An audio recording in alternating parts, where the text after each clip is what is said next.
Walang breadcrumbs, no problema. Ayan. Ginamit ko yung Doritos. Not sponsored to guys ha. Sarap kaya nito guys. Gawin na pang-alternate sa breadcrumbs. Diba? Diba guys?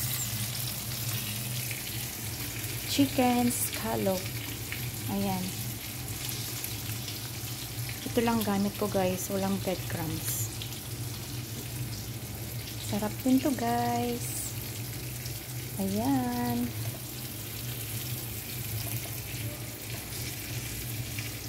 Para-paraan lang yan guys. Para makaprito tayo ng manok. Makagawa tayo ng chicken scallop. Ito po yung tinatawag na chicken scallop. Hindi ko na siya nilagyan ng harina. Yan na ang nilagay ko yung Doritos chips.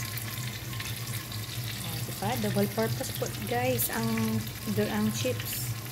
Pwedeng gawing breadcrumbs, pang prito. Pwede din gawin pang snacks. Try nyo na guys. Thanks for watching.